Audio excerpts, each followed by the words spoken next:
Michael, there's a question from Daniel Northfield. Daniel, would you like to ask the question? Yes, I think you've answered my question, because I was going to ask this question. It's concerning Atma-vichara. Yes. And what I find with Atma-vichara is that after the practice, the thoughts come back again.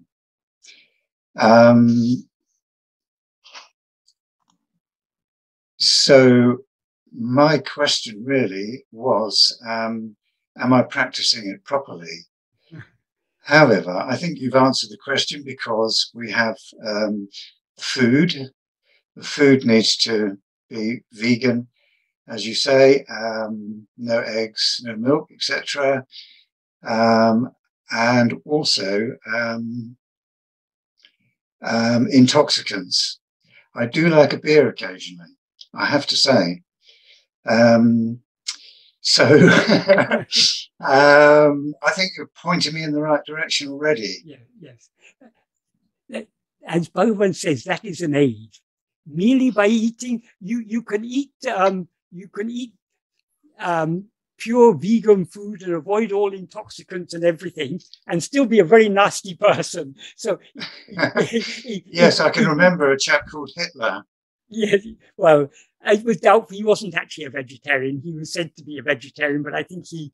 Oh, right. He wasn't. He was very fond of some liver something or other. So it's a false thing that he was vegetarian. Okay. He could have been vegetarian, but merely being vegetarian doesn't necessarily make you sattvic. Yeah. It is an aid. It is an aid only. Yes, I understand that. Yes, yeah. Yes. But if we are following the spiritual path, we want all the help we can get, because the nature of the mind already is difficult enough to subdue.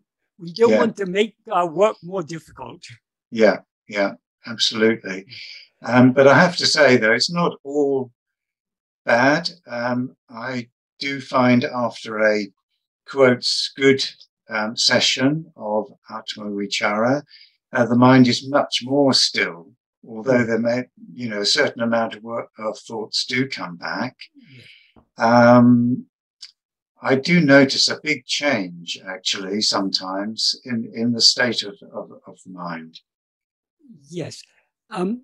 This is a topic I'll be talking about more in the next two sessions, because the next two paragraphs are paragraphs 10 and 11, which are where Bhagavan is really talking about what are we achieving by doing Atma-vichara, and what is the obstacle that we are overcoming. That is, the problem is our Vishaya vasanas, that's our inclination to attend to anything other than ourselves. Those inclinations are always there. Even when we're practicing Atma-vichara, even when we're trying to hold on to self-attentiveness, the Vishaya vasanas will be rising. That is, the inclination to attend to other things will be constantly there in the background. The more we hold on to self-attentiveness, the less we'll be swayed by those inclinations. But if our hold on self-attentiveness slackens even the slightest, we will again find ourselves being swayed by our Vishaya vasanas, going out thinking of things other than ourselves. Yes. So this is the real problem. So Atma-vichara is not just, it's not something to be done just for certain fixed periods during the day. It's something that should be going on throughout the day. We should be keeping a curb on the outward going tendency of our mind. We won't be completely stopping it, but we should be reducing the extent and enthusiasm with which our mind tends to go outwards. Yes. The most effective way to do so is, even in the midst of other activities, keeping a tenuous hold on self-attentiveness. Because the more we attend to ourselves, the less that is. Bhagavan has explained the nature of ego is to rise, stand, and flourish by attending to things other than itself. But to subside and dissolve back into its source by attending to itself. So to the extent to which we are attending to ourselves, we're being self-attentive, we are thereby keeping the rising of ego in check. And the more we attend to ourselves, the more ego will tend to subside. And the more ego subsides, the less will be disturbed by other thoughts. Yes. So in the midst of our day-to-day activity, even when we're not specifically trying to be self-attentive, so many thoughts will be rising. And we all face problems in life of one sort or another. So often those problems we face occupy our mind. And it often disturbs our mind. We feel disturbed because some worry or some so many things are there that have a tendency to disturb our mind.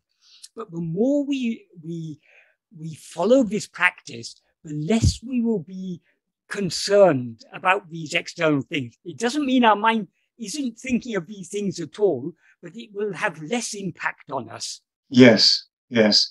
This is exactly what I've found with the practicing of Atma-vichara. Yes.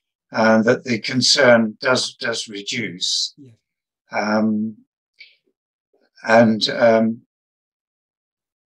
also by having a fixed session of Atma-vichara, it then means that during the day the attention goes to the self more often. Yes. That is. Trying to be self-attentive at other times helps us when we have time set aside just for trying to be self-attentive. Yes. And trying to be self-attentive setting aside time to try and be self-attentive helps us at other times. So they feed into each other. Yes. The two should go hand in hand. Yes. Thank you. Thank you, Michael. And also another thing is, though Bhagavan sometimes said there are two ways, either surrender or investigate yourself, he also made it very clear that if we go deep into either of these practices, they're one and the same. So being unperturbed, even though there may be things happening in our life that have a tendency to make us think of them, the more we can detach ourselves from our concern about other things, that is the surrender side of it. And that helps us to go within. And the more we go within, the less we will be inclined to be concerned about things. So that is surrender and vichara. Even if we take them as two practices, they go hand in hand, each helping the other. But actually, they're just two sides of the same practice. Yes. Two ways of viewing the same practice. Yes. Yeah. Yes. Understood. Thank you. Yeah. The next question is from Lorraine. I'll ask the question, but Lorraine, if you want to add something to it or ask it yourself, please do. So the question is, I read that Ramana said that if one fasts for 30 days, and then comes back to food slowly over 10 days. And during this time, constantly thinks of God, the mind will die. Is this true? I don't believe Bhagavan ever said that or ever would say that. Bhagavan never recommended fasting or any of these things. That maybe for physical health, fasting may have benefit, but for spiritual practice, Bhagavan recommended mita. Mita means moderate quantities. We shouldn't overeat, we shouldn't undereat. Likewise, with all activities, we should be moderate in all that we do. Because if we try and overdo things, that's not going to help us. If you want the mind to die, you don't need to fast by avoiding taking food. You need to fast by not allowing your attention to go away from yourself. That is the real inner meaning of fasting. The significance of fasting, that is, it's not the physical fasting that is necessary, it's the mental fasting. Holding on to self-attentiveness so firmly that we don't allow the mind to feed on other things. That is the proper fasting. That is the fasting that will bring about the destruction of the mind. Merely fasting on food will, by avoiding food, is not going to bring about the destruction of the mind. In fact, it can bring about the strengthening of the mind, because the more you try and fast, the more you'll be dwelling on thoughts of food. So these physical things, they may be of very limited benefit if done properly, but they can also be counterproductive. So the path that Bhagavan taught us is the subtlest of all paths. The subtler a path, the more powerful it is. That's why in Upadēśa Undiyār, in the early verses, in verses 4, 5, 6, 7, Bhagavan grades different types of practice. And he says the actions done by body, in other words, puja, are less effective in purifying the mind than actions done by speech, the japa and singing stotras or whatever. And the actions done, the japa, even among the japa done softly done within the mind is better than japa done softly within the mouth, which is better than japa done aloud, which is better than singing hymns aloud. Because the more inward we go, the more subtle we go. And better than japa is dhyana, is meditation. Because japa is done by speech, meditation is done by mind. So the subtler the practice, the more powerful it is.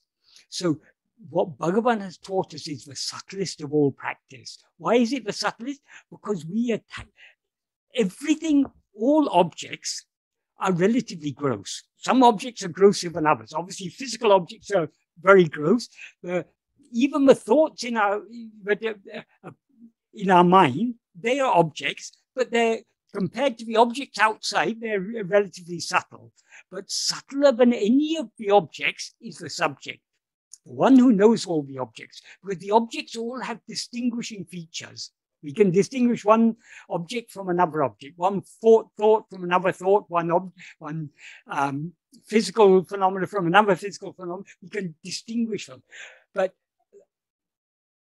because they all have distinguishing features, whereas the subject has no distinguishing features. That's why Bhagavan describes ego, which is the subject, as a formless phantom. So it is the subtlest of all. So we are trying to attend to that which is subtlest of all. And even in ego, it is a mixed awareness. It is a mixture of awareness and adjuncts. The adjuncts are objects, this body and so on, mind and so on. These are adjuncts. They are relatively gross. The awareness I, that is now mixed and conflated with them, is subtler than these objects. So we are trying to attend to the subtlest element of the subtlest of all things. So this is a very, very subtle practice.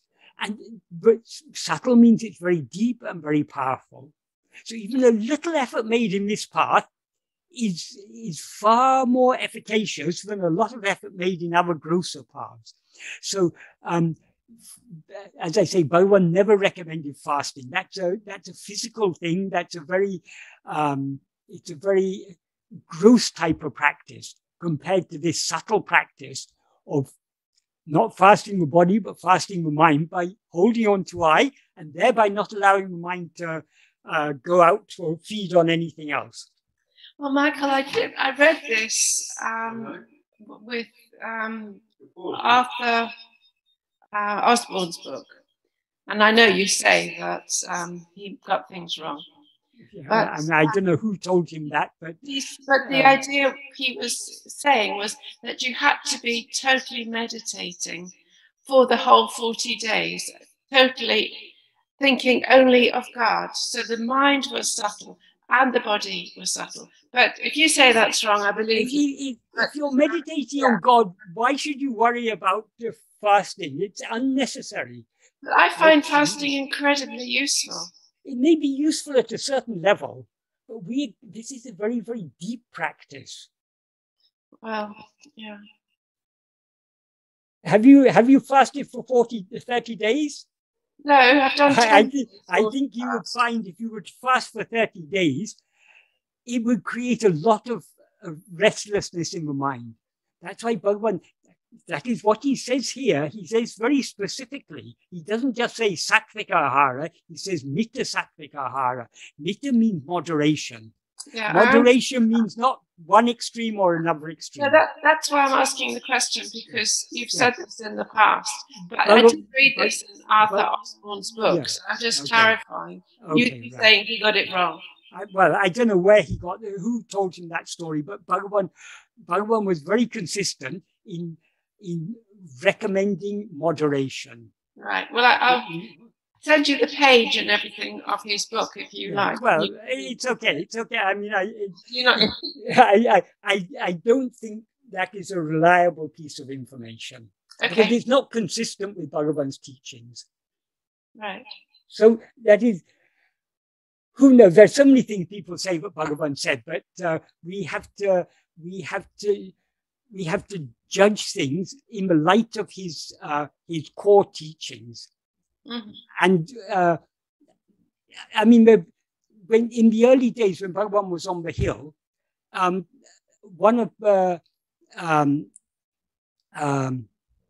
someone was coming to him, and Bhagavan knew that it was a young lady. Bhagavan knew she was fasting, but he discouraged that, and he translated a verse from Sanskrit, and it's one of the first 5 verses in Uḻḷadu Nāṛpadu Anubandham. It's one of those first 5 verses are all about the efficacy of satsanga. And he said, the analogy is used there, when the cool south breeze is blowing, what is the use of having a fan in hand? So when you have the company of sages, you don't need all these practices like fasting and so on. Is what Bhagavan was Bhagavan translated that verse to get that message across to her. We may think, oh, well, she was lucky. She had Bhagavan's company. We don't have Bhagavan's company. That is wrong. We do have Bhagavan's company. If we want Bhagavan's company, we think about him, our mind dwelling on his teaching. That is the best. That is more efficacious than just being in his physical presence. Mm-hmm. Can I just ask something else as well? Yes. I've just been on a retreat, and they were talking about Parvati and her energy. Yes. I was thinking, is there a difference between pure consciousness and the pure energy of Parvati?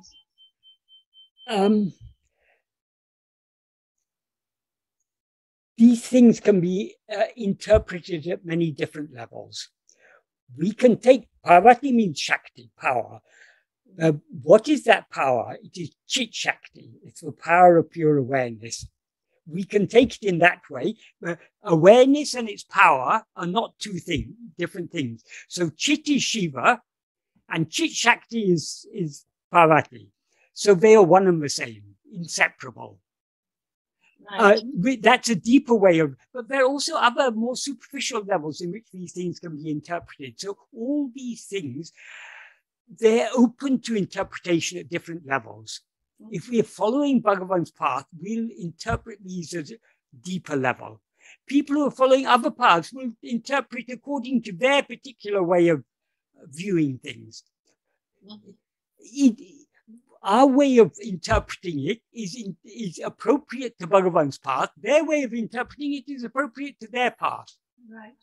So there's no fixed interpretation for these things. So where would you put grace? Is that all part of the same? Grace is that power. Which is Bhagavan himself. Is Bhagavan and Bhagavan's love, are they two different things? Because you talk about fire and the ability to burn. That's the difference really between... These are all... you can say fire and its ability to burn are inseparable, but these are analogies. But just leaving the analogies aside for a moment, do you think Bhagavan and his love are two different things? No. Bhagavan is love itself. That love, what we call Bhagavan, is also called grace. So right. Bhagavan and his grace are inseparable. Which is different from the energy that enables babies to grow, plants to grow, etc. ultimately there's only one power, and that is the power of Bhagavan's love. Right. Whatever power we see manifested in this world is a manifestation of that love. So Hindus create this duality when there is none. No, they're not creating the duality. When we look outwards, we see duality. Right. But all this Hindu mythology is giving us a route back into resolving the duality back into a non-duality. So it starts with Shiva and Shakti, God and God's power, God and grace. But ultimately it resolves them back into one. Right. I think I'm getting closer to understanding. So there are many, as I say, there are many different levels at which these things can be understood and interpreted. And it's not that one is right and another is wrong. It's different levels of interpretation and explanation are appropriate at different levels of spiritual development. Yeah. But now we've come to the ultimate path. Now we've come to this path of non-duality. In non-duality, Shiva and Shakti are one and the same. Bhagavan and his love, or his grace, his love and grace are one and the same thing. So Bhagavan and his grace are one and the same thing. Bhagavan is grace itself, love itself. Right. Thank you. Sorry, I'm a bit slow in getting the hang of this, but I'm guessing... It takes us all time to absorb these things, because this is a very, very different way of viewing things. The natural tendency of the mind is to see everything in terms of duality. We are now slowly resolving all the duality back into one. Right. It takes time, but this is part of the process. We're all undergoing the same process. So don't worry about being slow. We're all slow. Okay. Thank you, Mike. Yeah, but just before we go to the next question, what Lorraine was saying about fasting, it's not so much, as Michael has said, in Bhagavan's teachings, but in the Jain tradition, especially, there's a great deal of combination and a regulation of fasting combined with spiritual practices, particularly to do with dying, but it requires an immense amount of preparation and instruction on how to engage in a kind sort of in the self-knowledge or self-investigation in terms of meditation together with fasting. So it's a very long drawn-out procedure which requires preparation, training, and that's something which is specific to the Jain tradition. They've had many great sages, and but it does require a very particular kind of procedure. And yes, for them it does work, but if you just simply undertake it without that kind of proper instruction training, then it can be quite harmful. And it will just lead to a restless mind and not to self-knowledge or self-investigation inquiry. So it has to be couched in a very specific spiritual lineage, practice, preparation, where they use certain tools to help to cleanse the mind, to cleanse the body, and so on, right? To get rid of all kinds of harmful activity. It's part, it's part of the ethic of ahimsa, of not harming. So anyway, that's a separate thing. So yeah, so it's not just that we do what we please and it works. It doesn't necessarily work, but it can work in, yeah. And if people find something useful, perhaps, it's probably very helpful for them. We're all a bit different. Yeah. The path that Bhagavan taught us is a very, very simple path. It doesn't require any great training or anything, because what can be simpler than attending to ourselves? In self-attentiveness, you've only got one, because the one who is attending and the one who is attended to and the attending are all one and the same thing. That is we attending to ourselves, and that attention is not other than ourselves.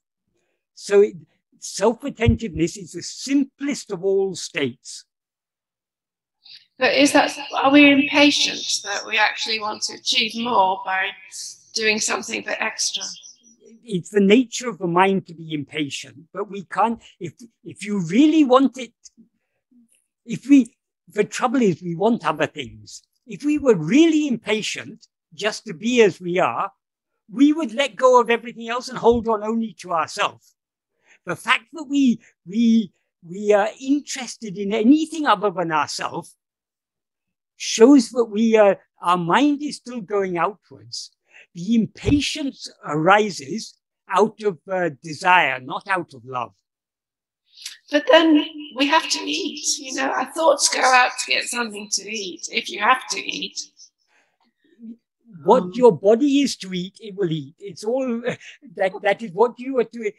The food that is allotted to you in your destiny, you will eat it whether you want it or not. And if you're not to get food, you won't be able to get food even if you search for it. So why to worry about these things? Leave everything to Bhagavan. Our only concern is to turn within. I think we should move on to other questions, if you don't mind, because we've got about 15 questions and 15 questions. So yeah, unless there's something very important. There's a question from Nuno. Am I saying that right, Nuno, your name? Actually, yeah, it doesn't matter. It's Nuno, not important. Say it again. Just say it again. Nuno. Nuno. Yeah. Hi, Michael. Hello. Thanks for your time.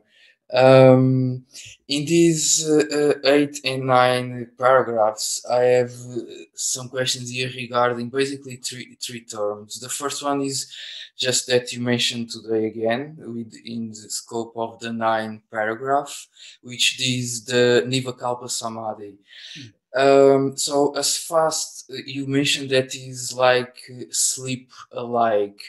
What I would like to clarify, so what you suggest here, it's like a kind of absence of attention, and that's why it's not so, since the attention is a prerequisite for Atma-vichara, so that's why it's not so something to look for. I mean, did I get that right? Or well, it's more than that. That is the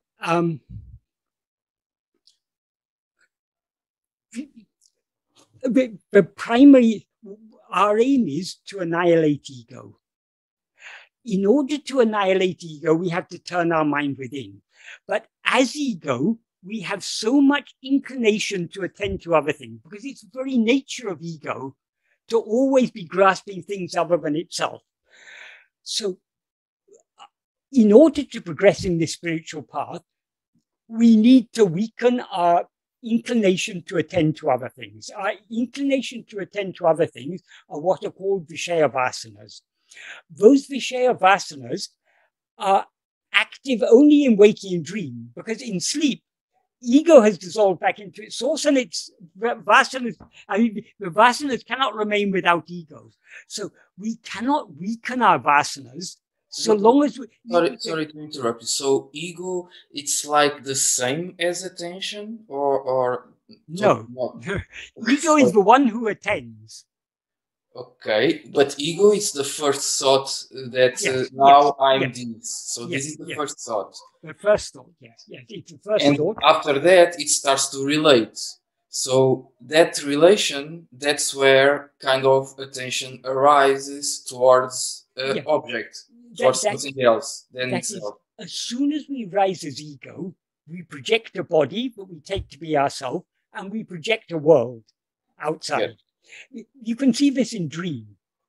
Yeah. In dream, as soon as you can't find the moment of starting to dream, because it happens so suddenly.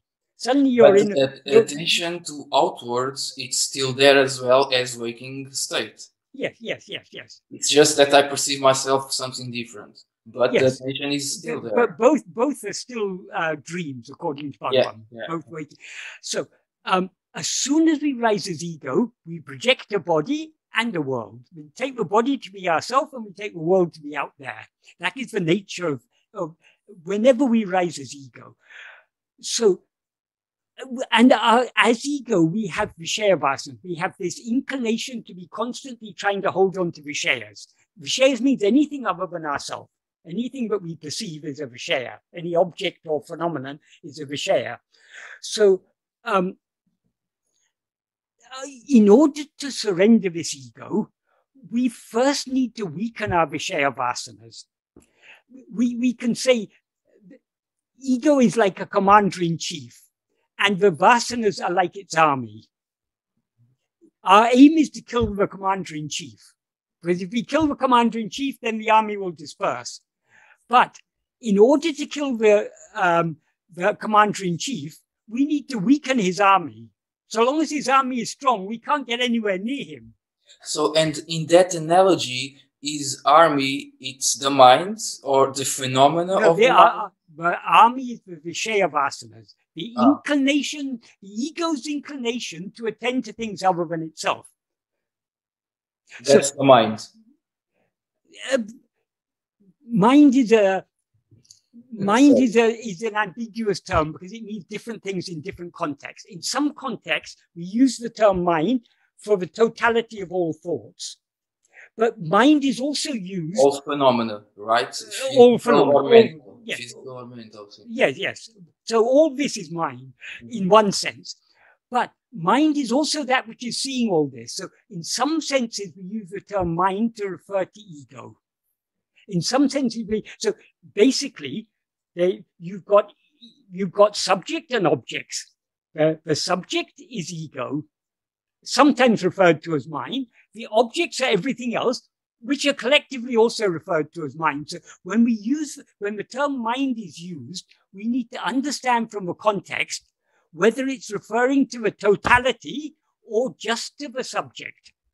But the common denominator between all that, it requires always the ego to perceive something else. So that's why it's also the objective of Atma-vichara to focus on itself, to dissolve everything that is perceived by itself. When we are focusing our attention on ourselves, the Vishaya Vasana, the inclination to attend to other things, they keep on rising because for our survival, we cling to other things. So our survival means our survival as ego, we cling to other things. So we've got very strong inclination to attend to other things. Those inclinations are what are called Vishaya Vasanas. By clinging to self-attentiveness, we are weakening the Vishaya Vasanas. Yeah. And to the extent the bull don't go so much time to the meadows. Yeah, exactly. So the more we practice self-attentiveness, being self-attentive, the more we are weakening the Vishaya Vasanas and strengthening what is called Satvasana. Satvasana means the inclination just to be. In other words, the love to attend to ourselves increases and the liking to attend to other things decreases. That is it. That's what we can achieve in waking and dream. We can't achieve that in sleep because in sleep, ego has dissolved. Likewise, you can't achieve it in Nirvikalpa Samadhi because Nirvikalpa Samadhi is a state of manolaya, like sleep. It's a dissolution of the mind. That's why Bhagavan used to tell that story of the yogi on the banks of a Ganga who went into Nirvikalpa Samadhi for 300 years. And when he woke up, the first thing he did was ask angrily, "Where's my water?" So Bhagavan said the last thought that was in his mind before he went into Nirvikalpa Samadhi was the first thought that rose afterwards. That means even the most superficial thought in the mind was not annihilated. What about all the seeds that give rise to thoughts, that are vasanas? So meaning that there were still vasanas at play somehow. Yes, but the vasanas, are any vasanas destroyed in sleep? No. That is when we fall asleep, all vasanas subside back into... they just in hibernation mode or something. Yeah. Because the root of all the vasanas is ego. When ego dissolves back into its source, its vasanas dissolve with it. But as soon as ego pops up again, it pops up with all its vasanas. Yeah, because when you said, that's what it brings a bit of short circuit to my understanding, the end of the 8th paragraph, when you say that mind releases prana, so in that moment in time, it means ego is absent, but the vasanas are still there, in seed form, as you said. Yes.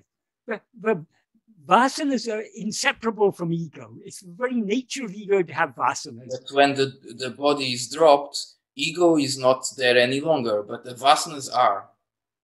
No, the vasanas cannot exist without ego. Okay. When the body is dropped, that is when death of the body comes, one of two things happen. Either we go from this dream to another dream, or we go from this dream into sleep and then into another dream. So, but whatever be the case, ego takes its vasanas along with it from birth to birth, from life to life, from dream to dream. So what is required manifests with the new birth, not with the absence of new birth, right? No, but what is called birth is just the rising of ego. When ego rises, it projects a body, which it takes to be itself. Okay. Thanks, Michael. Sorry for all these questions. No. These are very relevant questions, very important things to understand. Thank you very much. The next question is what happens to the objective world after Manonasa? For the ego mind, the world was thus far, for the ego or the mind, the world was thus far kalpanik, imaginary. So how does one reconcile with the objective world after Manonasa? I'm not, so the person asking the question can elaborate if they like, or later on ask. Yeah. Okay. The objective world is just that, it's objects. What happens to the object without the subject? Without the subject, there can be no objects. This is why Bhagavan said, Bhagavan made it very clear in the 3rd and 4th paragraph, which we talked about a few months ago. But so long as the world is seen, we are not seeing our real nature. When we see our real nature, the world will not be seen. Why? Because the world exists where? Only in the view of ego. When ego is dissolved, the world is dissolved along with it. That's why Bhagavan says in verse 26 of Uḷḷadu Nāṛpadu, if ego comes into existence, everything comes into existence. If ego doesn't exist, everything doesn't exist. Ego itself is everything. Therefore, investigating what this ego is giving up everything. He says the same in Nāṉ Ār, in the 5th paragraph, for example. He says, of all the thoughts that appear in the mind, the thought called I is the first thought. Only after this rises do other thoughts rise. Other thoughts includes everything else, includes the whole world, because as he said in the 4th paragraph, the world is nothing but thoughts. It's our own mental projection. So without the thought I, without ego, there are no other thoughts. There's no world, in other words. And then he says, only after the first person here means the ego, the primal thought called I, only after the first person appears, do second and third persons appear. Second and third persons here means everything else. Without the first person, second and third persons do not exist. And he says this in so many ways. He says in Uḷḷadu Nāṛpadu also, he says, in verse 14 of Uḷḷadu Nāṛpadu, he used exactly the same terms: first person, second person, third person. If the first person exists, second and third persons will exist. That means if the subject exists, objects will exist. If one's self-investigating the reality of the first person ceases to exist. That is, if we investigate ourselves, as first person, the first person will cease to exist. Second and third persons will come to an end, because how can there be second and third persons without the first person? And what then remains shining as one, that is our real nature. So the simple answer is, in the state of, when the subject is destroyed, all objects are destroyed along with it. So I don't know if the person who asked that question has anything more to ask on that.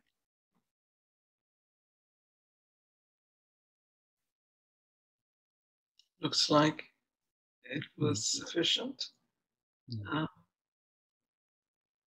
Okay, there's a question now from Sanjay Lohia. Sanjay, I think you wanted to ask the question yourself, because it's a long passage you want to read out, and you wanted Michael's interpretation. This is from Sadhu Om's book, The Path of Śrī Ramana passage.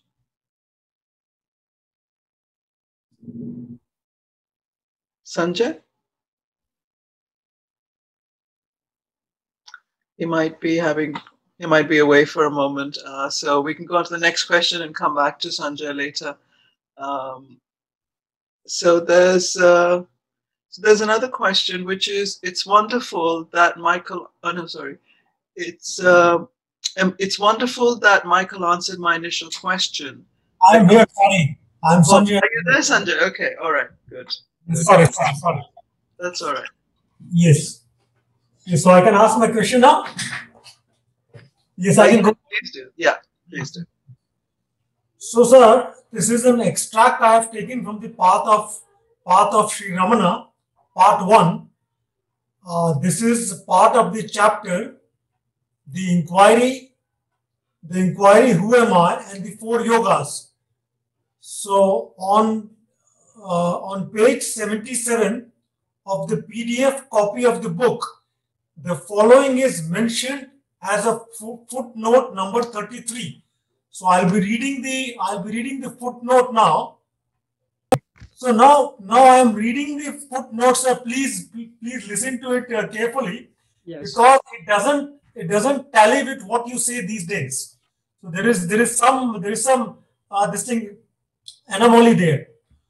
So karma here means nishkamya karma, action performed without a sense of doership. Shri Bhagavan used to say that nishkamya karma, desireless action, cannot be done so long as there is a sense of doership while performing the action. Whether one wants the result of the action or not, it will certainly give him the fruit, since he remains as an entity, the doer. So it should be corrected as nishkartritva karma, doershipless action, instead of nishkamya karma. Thus, the real defect in performing karmas is the doership and not the expectation of a result. So the last 2 lines, it's not clear to me, so it should be corrected to nishkartitva karma, doershipless action, instead of nishkamya karma. Thus, the real defect in performing karmas is the doership and not the expectation of a result. So now so I'll be asking a few questions now. Who has written these footnotes? That is my first question. Is it Sadhu Om who has written these footnotes, or it's been written by somebody else? The footnotes, has it been written by Sadhu Om or somebody else? I don't know. I was trying to find this footnote in the Tamil book. I haven't found it yet. That is the context in which this footnote is given, for those who are not aware. This is to do with Uḷḷadu Nāṛpadu Anubandham, verse 14, in which Bhagavan says that the investigation to whom are karma, vibhakti, viyoga, and ajnana is itself karma, bhakti, yoga, and jnana. And for the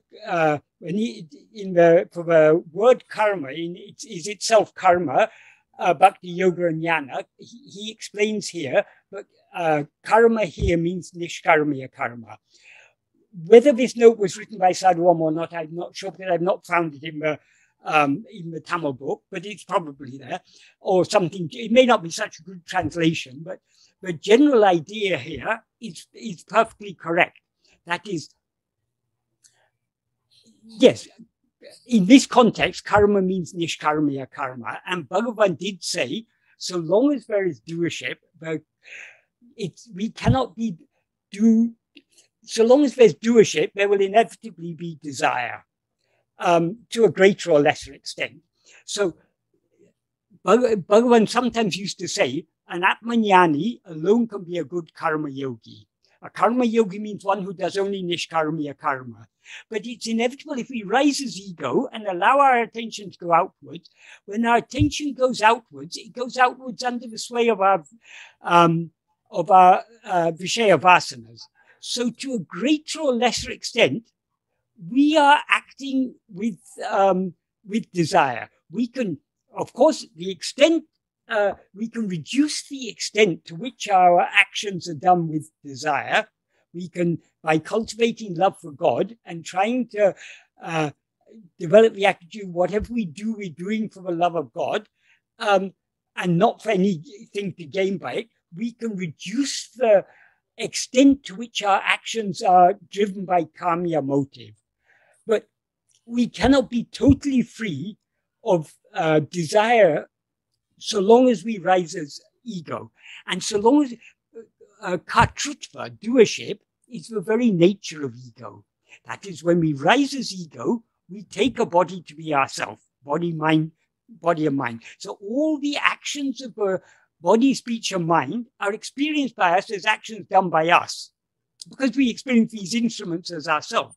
So nishkatrutva karma means egoless karma. When we don't rise as ego, then whatever actions may be done by body, speech or mind is not done with, there's no I there to say, I am doing this. Because there's no I to say, I am doing this, it's not driven by its vasanas, by its desires. So it is, so perfect nishkarmiya karma is that nishkatrutva karma, that karma done without doership, is alone perfect nishkarmiya karma. So, sir, you say this is not consistent with what I say nowadays. So I'll just go ahead. What I have written here, I'll just read it out to you. First, my question was who has written these footnotes. Anyway, you're not sure, so I'll just go ahead. But it's consistent with Sadhuam often used to explain this. Yes, so I don't think what is written here tallies with what you explain this, how you explain this topic. Do you agree? Anyway, I'll just proceed. Whatever actions we are made to do in accordance with our prarabdha are also performed with the sense of doership. But such actions will not bear any fruit. But the note says the real defect in performing karmas is the doership and not the expectation of result. I don't think so. This is entirely accurate. The real defect in performing karmas is the karmas we do driven by our will. Okay, so can I interrupt here? Can I answer this bit? Yes. Our will is secondary. That is, the will means our vasanas. If there is no ego, there can be no vasanas. So the root of the vasanas is ego. What is called doership is only ego, because doership is the very nature of ego. So the root problem is our doership, is our rising as ego, in other words. So the expectation of result is a secondary thing. We first have to rise as ego before we can do any action with an expectation of result. That's why it's emphasizing what is the root problem. It is doership, which means ego. So is that clear? So I was confused about the term doership because ego is more clear here. If you use the term but ego, in this context, often, for example, in verse 38 of Uḷḷadu Nāṛpadu, Bhagavan uses the term. What Bhagavan says in verse 38 of Uḷḷadu Nāṛpadu is he doesn't use the word ego at all, but he's obviously referring to ego. He said, if we are a doer of action, we will experience the resulting fruit. When he says, if we are a doer of action, when are we the doer of action? Only when we rise as ego and take this body, speech, and mind to be ourselves. Then whatever actions are done by body, speech, and mind, I am doing this. So that is what the sense of doership is only ego. Because who is the one with the sense of doership? It's only ego. Having a sense of doership is the very nature of ego. Then in the next sentence he says, when one knows oneself by investigating who is the doer of action, doership will depart. Why will doership depart? Will depart because when we investigate the doer, that's ego, ego will subside and its doership will subside along with it. So we can say that doership is an alternative term for the ego. Then it is clear. Doership it's the nature of ego. Doership is the nature of ego. We can, yes, you can't just swap the words around. Yes. In this context, the term doership, which is one Yes. one aspect of it. I mean, it is. There is no doership without ego. Doership is the very nature of ego. But here, it's that doership arises because we rise. I mean, there is doership only because we rise as ego. Got your point. Got your point. So I'll just read whatever I've written, but I think I'm trying to catch it. So what I've written after that is the sense of doership is common to both agamya and the actions we do in accordance with our prarabdha. That is what you say. Sense of doership is common. So doership is the very nature of ego, as you have just said. So doership is not a problem separate from ego. Doership is not a problem separate from ego. What is a problem is the agamya we do, because such agamya will bear fruits, and we do agamya because we expect some result from our action. More importantly, agamya adds to the strength of our karma vasanas and vishaya vasanas. So could you clarify this topic, and how do we interpret whatever is written in this footnote? So this I had written there. Yes. Well, I think I've more or less. Yes. You have more or less answered it, I believe. Yeah. But I have just read it out, whatever I wrote there.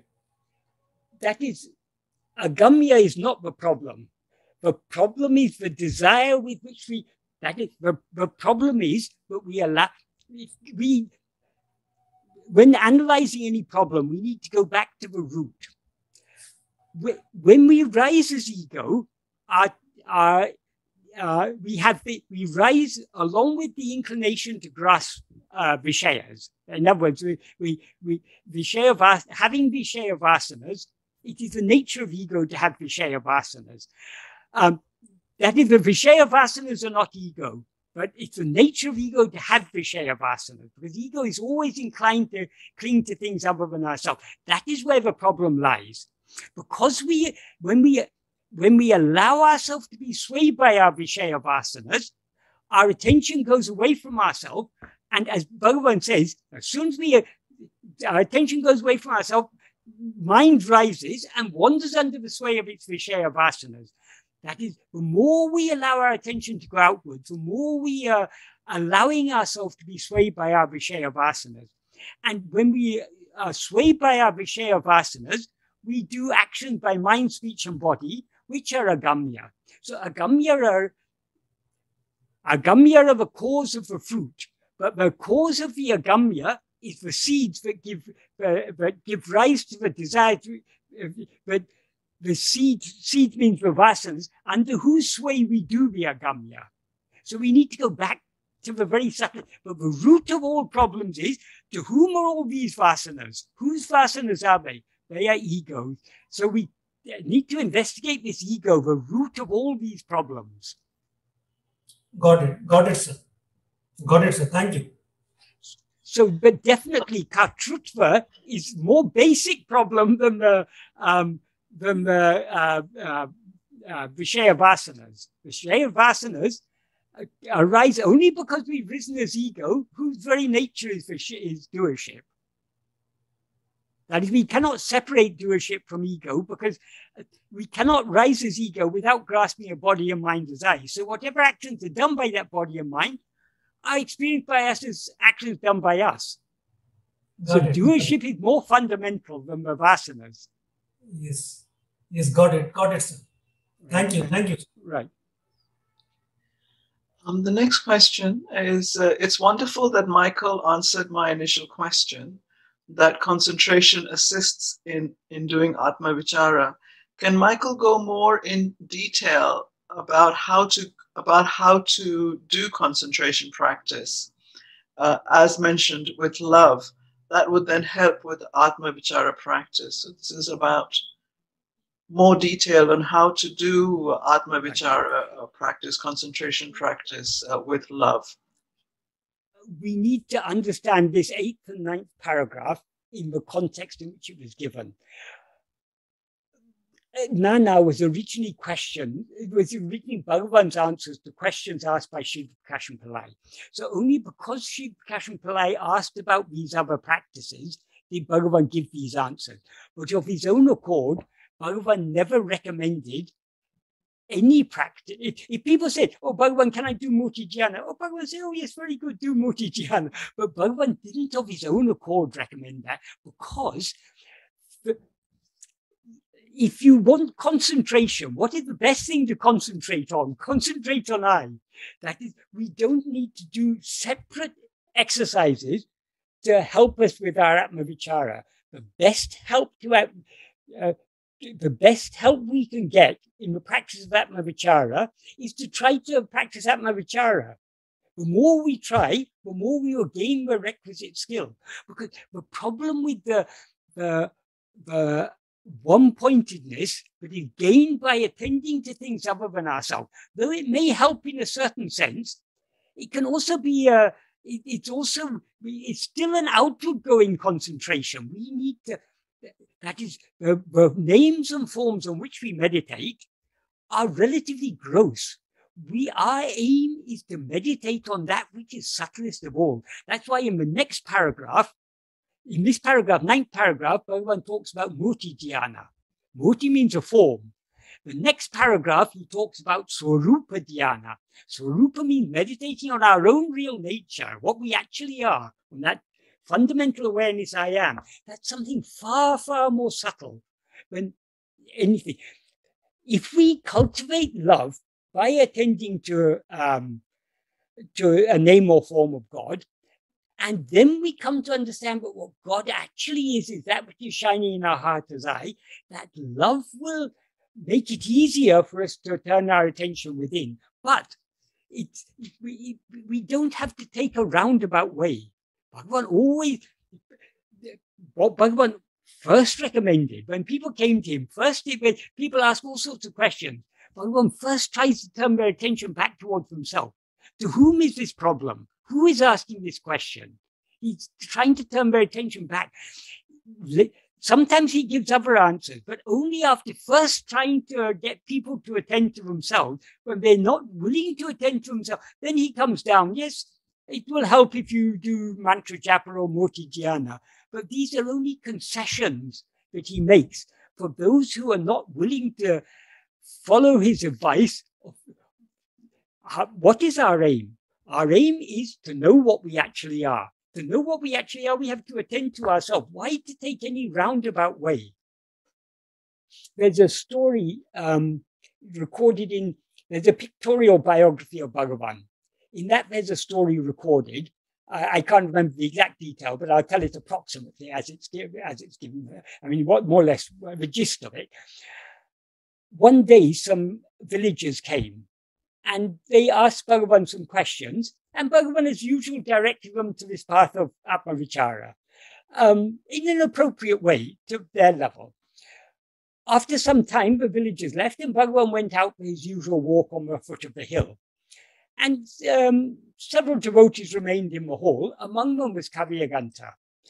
And Kavyaganta turned to the other devotees and said, see, these people Bhagavan was talking to, they're illiterate villagers. How can they understand what is difficult even for scholars like me to understand this? Bhagavan is recommending this even to these illiterate people. Rather than trying to tell them something which they cannot understand, it would be better if he were to send first to me. I would give them some mantra japa, some mantra diksha, they could do some mantra. That would be more appropriate to them. After some time, when Bhagavan came back, someone told Bhagavan what Kavyaganta had said. And Bhagavan said, what to do? This is all I know. Bhagavan will play very innocent. What do I do? This is all I know. But then Bhagavan went on to explain. Why should we first, it's best to first give the highest teaching. And then if people don't grasp that, then you can come down to their level. But if instead of giving the highest teaching first, if you first give a diluted teaching, Later on, you had to tell them, no, it's not actually like that. What I said wasn't actually correct. It is like this. Why not tell them the highest truth first? Then if people cannot grasp it, then you can come down to their level. So Bhagavan's inclination was always to give the highest teaching, which is this simple practice of Atma-vichara. For those who cannot grasp that, then he will come down to their level. But he's not going to start at a lower level and then try and lift them up. Because what I've just said now, I've slightly elaborated on the story as it's told in the pictorial biography, because this was a story that was often told by Kunju Swami. And with, I also heard Nāṇ explaining this, why Bhagavan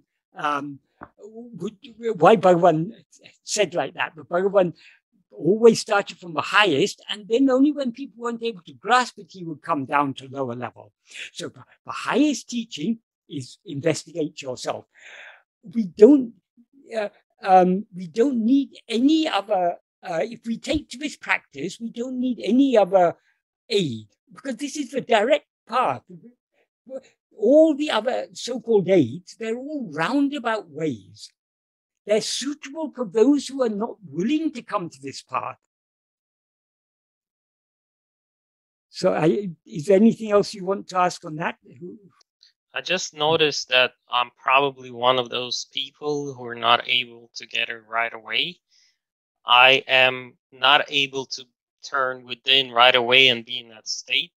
So as an example, if I do like shamatha meditation or do some mantras, it can help to relax my mind, and just to help me then afterwards to turn within would make it much easier. And if I'm just doing it right away, I feel that I have a lot of thoughts running. But if I do something else, it's like maybe doing stretches before performing some kind of activity. I feel that I do really need those stretches.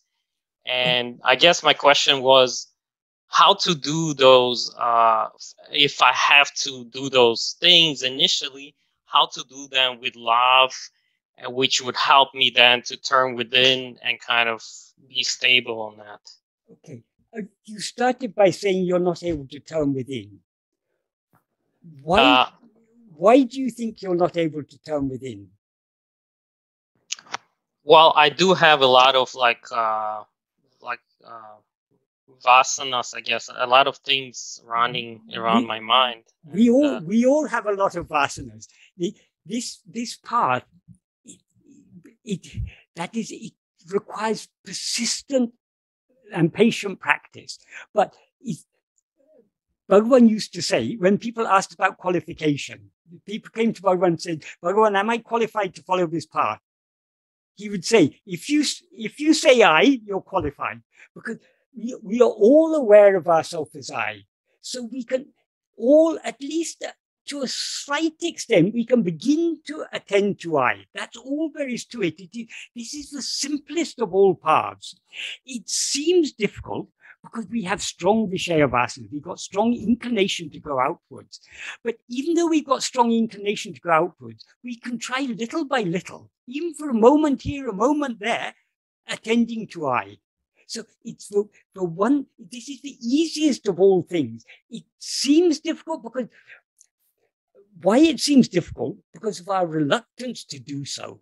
That is, when we say we have Vishaya vasana means our inclination to go outwards. Because our inclination to go outwards is stronger than our inclination to go inwards, it seems difficult. But it's what that actually means when we say we're more inclined to go outwards than to go inwards, we have greater liking to go out than liking to go within. So how to cultivate that liking to go within? Only by patient and persistent practice. It doesn't matter if you fail. We all fail. If we had succeeded, the story would be over. We wouldn't be here talking about these things. So we've all failed, and we will continue failing. It doesn't matter how many times we fail. So long as we continue trying, we are making progress. Bhagavan said all that is necessary is to try. Try to be self-attentive. The more you try, the more you're cultivating the love to be self-attentive and weakening the desire to attend to anything else. So wherever we stand on the spiritual path, if we want to know ourselves, there's no quicker or more effective way than trying to be self-attentive. Any other exercise is attending to something other than ourselves. Why to attend to something other than ourselves when our aim is to know ourselves? Attending to something other than ourselves is looking away from ourselves at other things. We need to look away from other things back towards ourselves. So Bhagavan always encouraged people to take to this practice from the beginning. If they insisted on other practices, he would say, okay, you do these other practices. But he never of his own accord encouraged that. He always encouraged people because he knew this is the direct path. This is the most efficacious way of purifying the mind, of cultivating that love. All other ways are very roundabout and far, far slower than this. People think they fail in this because they're not able to hold on to self-attentiveness for 5 minutes, 10 minutes, 20 minutes. No one can hold on to it so that we can hold on to it very tenuously for some time, but going deep into it, the deeper we go, the quicker we come out again, because such is the nature of the Vishaya vasanas. But in order to overcome the Vishaya vasanas, we just have to persevere in this practice. This is what Bhagavan talks about in the next two paragraphs, paragraphs 10 and 11. So that's why I say 10 and 11 are arguably the most important paragraphs in the whole work, because that's what there Bhagavan is talking about. What is the problem we are all up against? It's our Vishaya vasanas. And how to overcome those Vishaya vasanas? By persevering in this simple practice of self-attentiveness. He says, in the 10th paragraph, he says, even though Vishaya vasanas, which come from time immemorial, rise as thoughts, rise in countless numbers. He doesn't say as thoughts, but as thoughts is implied there. Rise in countless numbers like ocean waves, they will all be destroyed when Swarupa Dhyana increases and increases. Swarupa Dhyana means self-attentiveness. It means meditation on our real nature. In other words, attending only to that fundamental awareness I am. The more that increases, the more the vasanas will get destroyed. Without giving room even to a doubting thought, destroying so many vasanas, is it possible to remain only as Swarupa? It is necessary to, instead of thinking like giving room to such thoughts, it is necessary to cling tenaciously to self-attentiveness. However great a sinner one may be, instead of lamenting and weeping, I'm a sinner, how am I going to be saved? If one completely rejects the thought that one is a sinner and is steadfast in self-attentiveness, one will certainly be saved. And he goes, that's the 10th paragraph. In the 11th paragraph, he says, as long as Vishaya vasanas exist within the mind, so long is the investigation who am I necessary. As and when thoughts appear, then and there it is necessary to annihilate them all by vicharana, by self-investigation, in the very place from which they rise. Not attending to anything other than oneself is vairagya, or nirasa, that means desirelessness. Not leaving oneself is jnana. In truth, these two, vairagya and jnana, are one and the same, just one. Just as a pearl diver tying stones to their waist and sinking, pick up pearls that are found at the bottom of the ocean, so each one, sinking deep within oneself with vairagya, may obtain the pearl of oneself. That is Atma-mutu, he says in Tamil. That means a self-pearl. If one clings fast to uninterrupted Swarupa Smarana, Swarupa Smarana again means self-attentiveness, literally means self-remembrance, that implies self-attentiveness, until one attains Swarupa, that alone is sufficient. As long as enemies exist within the fortress, they will be continuously coming out. The enemies here, he's referring to here of the Vishaya vasanas, they will continue coming out. If one is continuously cutting them down, as and when they come, the fortress will eventually be captured. So it doesn't matter how many vasanas rise, we need to continue trying to hold on to self-attentiveness. This is the most effective way. And I mean, I don't know about other things because I haven't practiced them, because I've never, ever since I came to know about Bhagavan's path, it was so obvious to me. But though I don't say I'm good at following this path, like everyone else, I'm struggling as much as anyone. But it's better to struggle doing this than taking roundabout ways that are only slight aids to this. Why to take aids when we've got when Bhagavan has given us the direct means? So I don't know if that's at all helpful to you, Alex, but even if it's just for a moment here and a moment there, every little moment of Bhagavan used to say, every moment of self-attentiveness is far more efficacious than long hours of meditation on anything other than oneself. So Bhagavan emphasized it so strongly, but we should at least try. That's why literate or illiterate, it didn't concern Bhagavan. Whoever came to him, he tried to push them in this path, because this is a simple and direct means. Does that help at all, Alex? Yes, thank you very much, Michael. I appreciate it. Thank you. There's a question from LTB. My name is Lim. Namaskar. Michael, this Atma-vichara, being the central verbal teaching of Sri Ramana, is widely discussed in talks and forums, and there are many books about it. But there is also another very important aspect of Bhagavan's teaching, which is not widely talked about. I'm speaking about the Chummayir, which is variously translated as just be, keep quiet, be still, simply be. In some of the books, there's just only a line or two about it. But from my limited reading, I understand that it is something which is not something which can be practiced. So I would like Michael to explain what is Chummayir.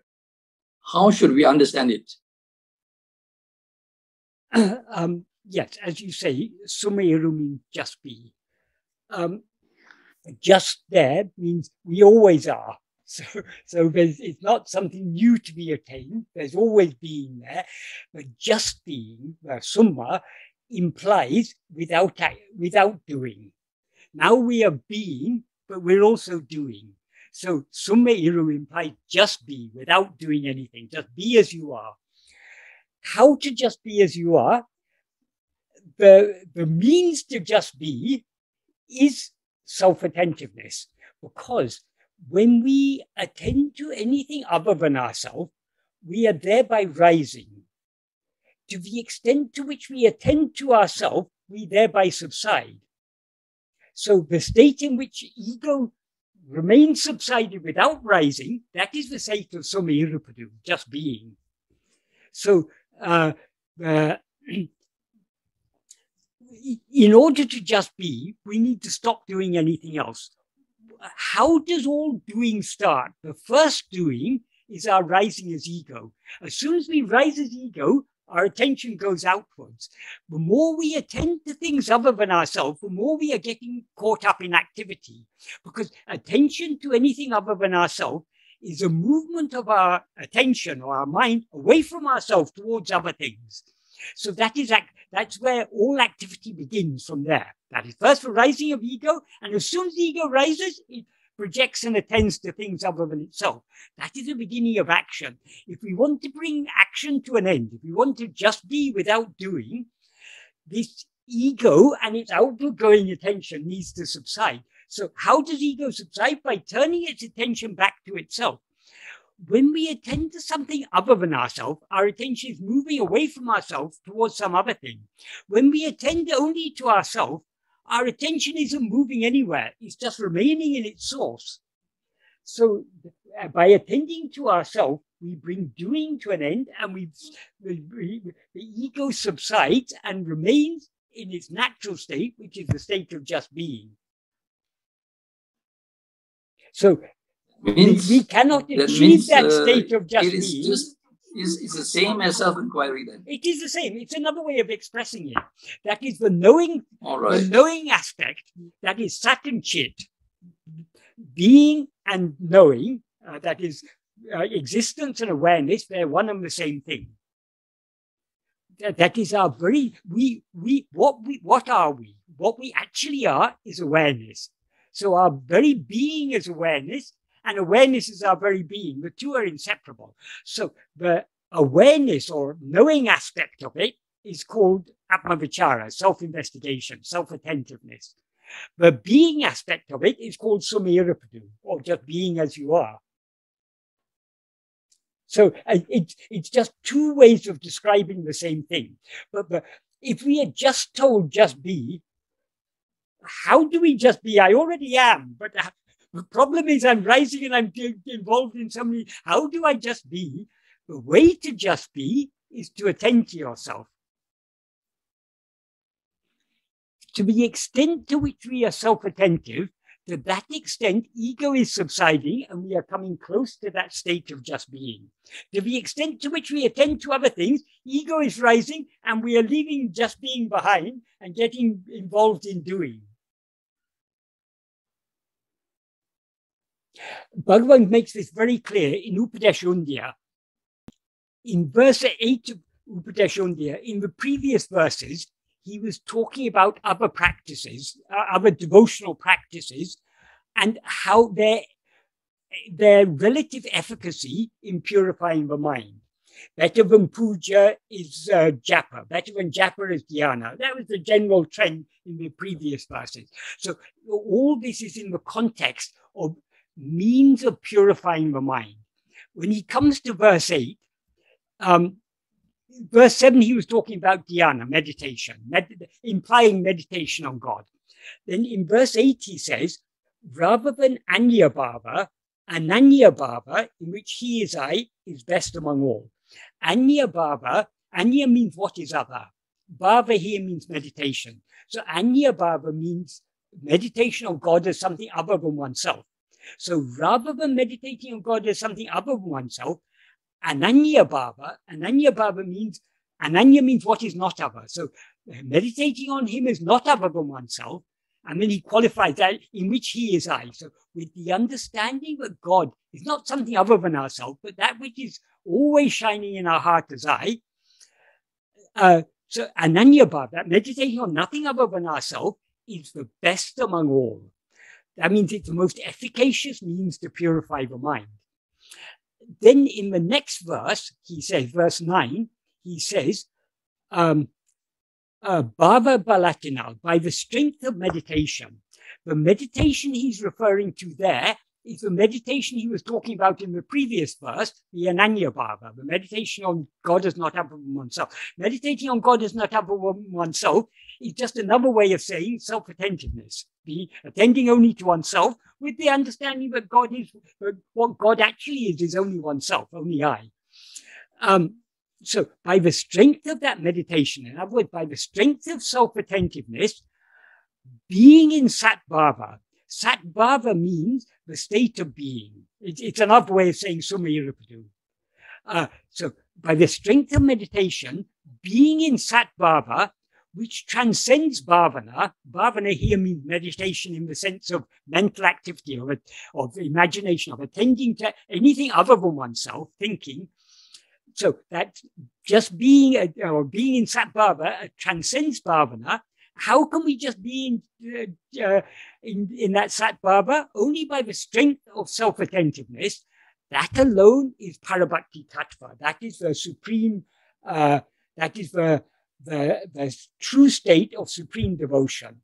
So the whole of verse 9 is, by the strength of meditation, being in Sat-bhava, which transcends bhavana, is alone is parabhakti tattva. And then he goes on in verse 10 to say, referring to the same state of just being, he says, udita idatul odungi irital. That means subsidingly being in the place from which one rose. That implies by the strength of our self-attentiveness, ego subsides and we remain in the place from which we rose. In other words, we remain as we actually are. That's the state of Śrī Aruṇācala. That is karma and bhakti, that is yoga and jnana. So the pinnacle of all the various spiritual paths, the culmination of all spiritual paths is this practice of self-attentiveness, as a result of which we remain in the state of just being. And that is the supreme devotion. And that is highest of all. So Bhagavan makes it so clear in these verses. We understand what he's saying there. He's making it crystal clear. There is no practice that is as efficacious in purifying the mind as the simple practice of self-attentiveness. And this is a direct means, because by attending to ourselves, we thereby remain in the state of just being, which transcends all meditation, all mental activity. And that is the supreme devotion. And that is karma, bhakti, yoga, and jnana. That is everything. Does that adequately answer your question? Thank you so much. Yes, it does. Thank you so much. So Bhagavan teaches only one path. He may sometimes say sumiru. He may sometimes say investigate yourself. He may sometimes say surrender yourself. They're all just different ways of saying the same thing. Bhagavan has only one path. That is the path of subsidence. And that subsidence is brought about by turning our attention within. That subsidence is just being. That subsidence is surrender. That subsidence is the self-investigation. So it's all one and the same thing. The next two questions are connected. The second question is an elaboration of the first, so it might be an idea to read the first and then the second after that. So the first question is, Bhagavan said, don't ask the thief to catch the thief. You directly go and catch the thief. Then what's the process to find I? Right, this is Bala's question. What is the process to find I? And the second question, which really kind of, I think, elaborates on this, is can Michael talk about specific pointers or practices that are helpful to self-attentiveness? Some of the pointers I use are chanting nanu nanu or I a few times, slowing down breathing and asking questions such as who heard or saw or felt a particular sensory input or thought. Could Michael please share how he tries or has tried to be self-attentive when he began his practice? The context in which Bhagavan said, the thief turning into, posing as a policeman, pretending to catch the thief, he was there talking about any practice other than self-investigation. Because in all other practices, you're taking the existence of the mind for granted. That is, in order to meditate or do japa or anything, you have to have a mind. So you have to take the existence of the mind for granted, and then you set about doing some sadhana, hoping to get rid of the mind. Bhagavan said, so long as you take the existence of the mind for granted, that is like asking the thief to to act as a policeman to catch the thief. The mind will never destroy itself. But if instead of trying to do anything in order to destroy the mind, if we simply investigate ourselves, in other words, if the mind turns its attention back to itself to see what it actually is, in other words, if we are self-attentive, trying to find out what we actually are, we will find we were never this mind. There never was any mind or ego or anything. So that is, all other paths assume that there is an I that has to do something in order to achieve something. In this path, we are questioning the very reality of that I, that ego, that mind. Questioning means we're not just, when I say questioning, I use the word questioning in a metaphorical sense. We are investigating this I to see what it actually is. When we see what it actually is, we'll see that it is just pure awareness and was never this ego. So it's in that context that Bhagavan used that analogy of a thief posing as a policeman to catch the thief. The thief is ego. If ego said, okay, I will do meditation, I will do japa, I will do whatever you ask me to do, I will do it. Now, somehow or other catch that thief. It will never catch itself, because by doing all these things, it is thereby escaping, because instead of being the policeman, now instead of being the thief, it's now I am the policeman. So it's merely changing one Vaisha for another, one identity for another. Whereas in this path of self-investigation, we are questioning the very identity of this thief. Bhagavan often used to tell the story of the bridegroom's friend. In old days in India, marriages would last for 5 days at least. And so there'd be big elaborate things, thing. So one day, a marriage was about to start. A wayfarer was passing by, and he saw this marriage about to start. He thought, oh, this is a nice opportunity. I can get some nice food here. So he went in as if he was one of the guests. But he didn't belong either to the bride's party or the bridegroom's party. But as if he belonged to the bridegroom's party, he went to the bride's party and said, "Oh, they want place to keep their clothes. They want place to sleep. They want food. You must give them coffee, this, that, and everything." The bride's party thought that he was the Maharetoran, that means the bridegroom's friend, the best man, the equivalent of the best man in a Western marriage. So whatever he did, they would do. Whatever he said, they would do. And then when he would go back to the bride's party, to the bridegroom's party, and he was saying, "Oh, they're sending all this, they're doing this," and he was giving instructions. So both parties believed he belonged to the other party. The bride's party thought he was the bridegroom's friend. The bridegroom's party thought, because they didn't know who he was, they assumed he's part of the bride's party. Maybe he's the bride's brother or cousin or some relative.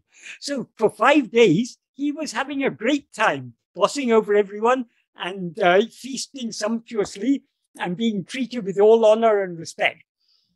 Towards the end, when the guests started leaving, the bride and bridegroom's families, they sat together and started talking this and that. And they said, "Oh, that person who, your friend, he was so helpful." He said, no, he's not my friend. Isn't he part of your party? No, he's not part of our party. Then who is this fellow? They started to investigate. As soon as they started to make an inquiry, he ran away because he doesn't want to hang around there and get caught. Likewise, ego. Ego will pose as this and that. But if you begin to question its identity, then it will slip away. Questioning its identity means investigating it. How do we investigate it? By attending to it. So that's what Bhagavan means. Any other path, instead of investigating what this ego is, you're giving work to the ego to do. Do japa, do puja, do dhyana. So you're giving work to the ego to do. So that is like the ego taking on the role of policeman. That is the thief taking on the role of policeman. That is what Bhagavan meant by that analogy. Michael, I think there was a second part. He just quoted, I think the gentleman Bala understood that because he's asking, after that, he's saying, then what's the process to find the I? Right. And the second question is really asking you to elaborate on how you go about being self-attentive and how do you yourself do it and have done it in the past. What does one do? That is what is important. In order to practice what Bhagavan has taught us, we need to have a clear understanding of what it is Bhagavan has taught us. Sometimes people used to ask Bhagavan how to do this. Bhagavan said, if the way were objective, it could be explained objectively, or could be shown objectively. But this is not an objective part. This is subjective. You're going within. Do you need someone to show you the way inside your own house? You need to find your own way inside. Bhagavan gave us lots of pointers. That all Bhagavan's teachings actually are pointers pointing at this. We need to think deeply about his teachings and understand what he's pointing at. What he's pointing at is, what is it that we are to attend to? It is only ourself, only I. It's not any object. It is the one to whom all objects appear. So we have to find that out. Just like if you want to learn to ride a bicycle, no one can explain to you how to ride a bicycle. People can give you some rough idea, but you can't learn from from reading books, you can't learn, or from listening to instructions, you can't learn how to ride a bicycle. The only way to learn to ride a bicycle is to get on a bicycle and try to balance. First time, you'll fall off. Second time, you'll wobble and then fall. Third time, you'll wobble 2 or 3 times and then fall. Slowly, slowly, your wobbling goes on for longer and before you fall. Finally, you manage to balance without wobbling. That's how we learn to ride a bicycle. Exactly the same in this. When we start trying to be self-attentive, we may wobble at first, but slowly, slowly we become familiar with what is meant by self-attentiveness. Asking how to be self-attentive is like asking how to look at the sun. How to look at the sun, you have to turn and look at it. How to be self-attentive, you have to turn and look at yourself. Obviously, it's not. Our self is not an object. So we are not looking at an object, but whatever objects we may be aware of, whatever things other than ourself we may be aware of, who is aware of it? I am. To whom do all these things appear? To me. So that I is what we need to hold on to. We are always aware of I. The problem is, because of our interest in other things, instead of attending to I, we attend to other things. Now we've got to shift our attention away from other things back towards ourselves. That's the most that can be said in words. The words can only point us in that direction. It cannot be, because what is self-attentiveness? So our very nature, being self-attentive is just being attentively self-aware. What is self-awareness? Self-awareness is our very nature. We can't describe what it is to be self-aware. We know we are self-aware, but can you describe that awareness I am? No, you can't say anything about it except that what I am. That's all we can say. So these words are all pointing us back towards ourselves. But only by trying to first we need to think deeply to understand what Bhagavan is talking about. Many people say, I can't find the I. That clearly they haven't understood, because you say, I can't find the I, then there are 2 eyes. One eye that is looking and some eye that it cannot find. That is a complete misunderstanding. What we have to attend to is ourself who are attending. That's why it's called self-attentiveness. Who am I? It's pointing back at ourselves. So all Bhagavan's teachings are pointing our attention back at ourselves. For people who found it difficult to grasp what is meant by self-attentiveness, Bhagavan gave a simple clue.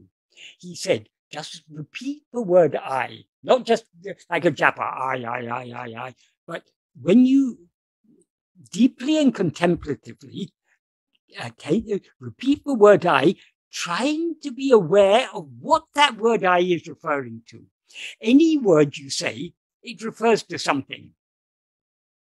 Whether it's a noun or a verb, it refers to something. If it's a noun, it's referring to an object.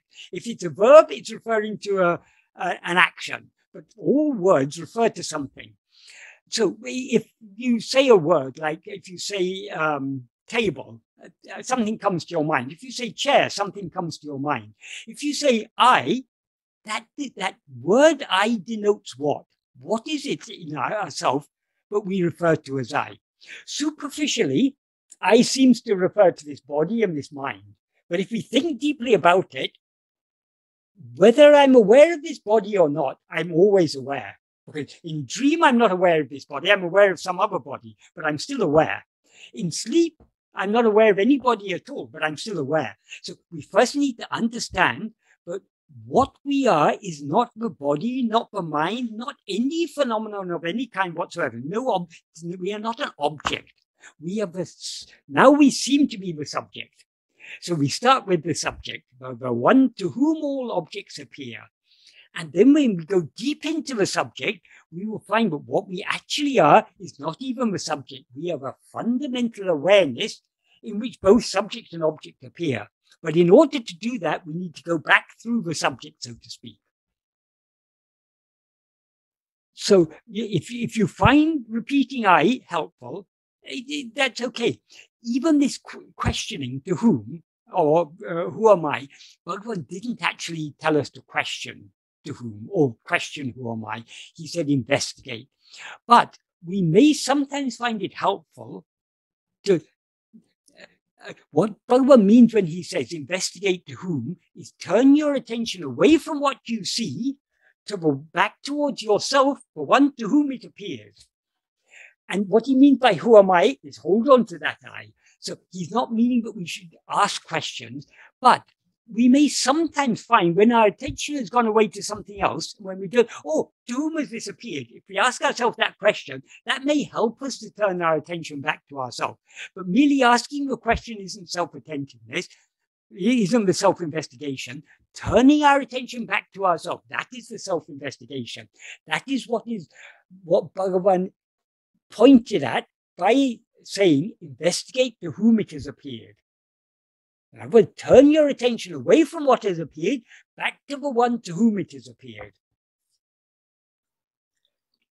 So Bhagavan has given it, as I say, Bhagavan has given us so many pointers. If we understand them correctly, all his teachings, all his core teaching are pointing only at this.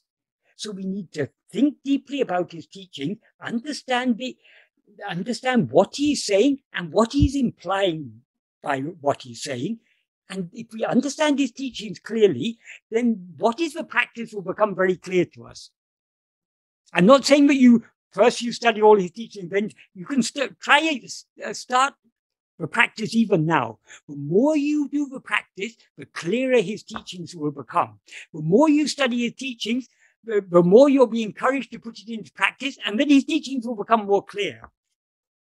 So just get started, and the way will become clear. I hope that answers that question adequately. I think the second question kind of reinforces it, and maybe it's been answered, but I'll just ask it.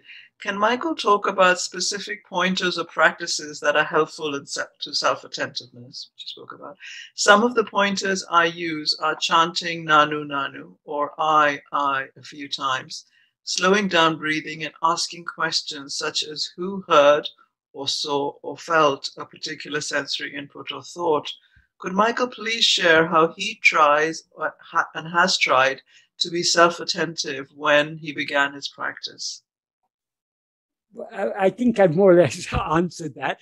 That is, when I first started, I mean, it's a long time ago, I think at first we all tend to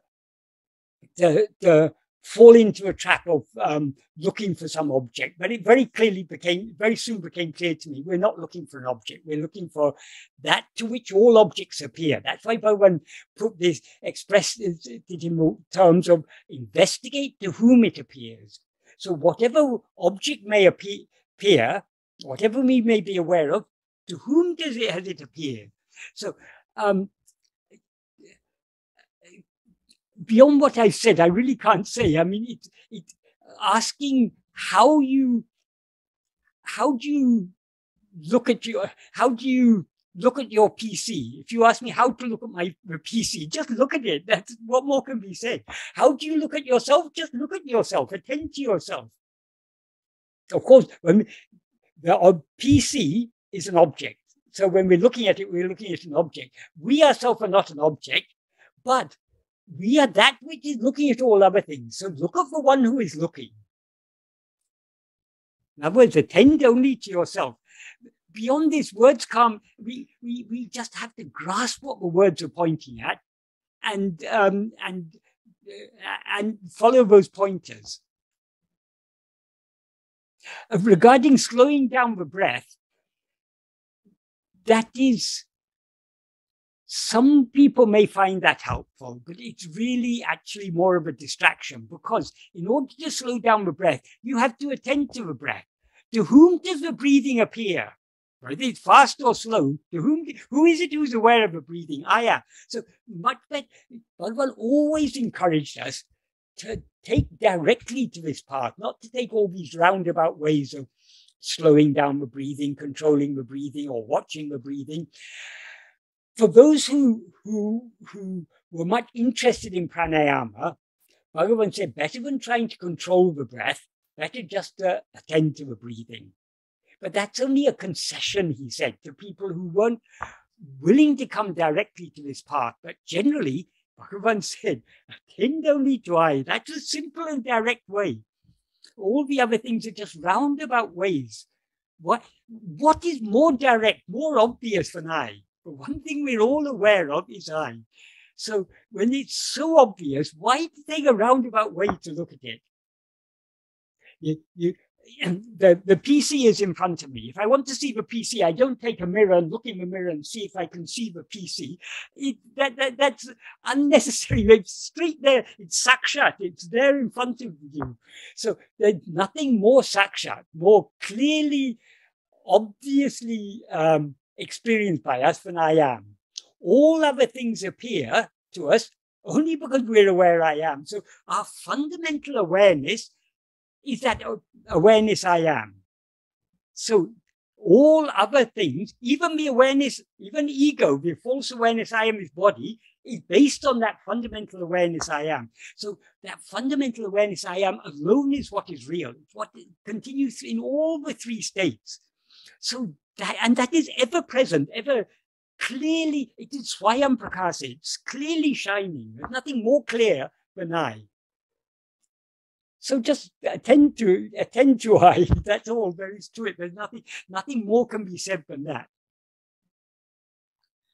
The next question is that Bhagavan said, all of you have my grace, but how can I find or become aware of Bhagavan's grace on me? Bhagavan said we all have his grace because Bhagavan is so gracious that he's shining in the heart of each one of us as I. So he's making himself so easily and nearly, so closely available to us that he is our nearest and dearest. Who is there who doesn't love himself? So we all love Bhagavan, and he's ever present in us as I. So his grace is his shining in us as I. So in order to be aware of his grace, attend to I. He's explained it very clearly in Guru Vachakavaya and everything, other places.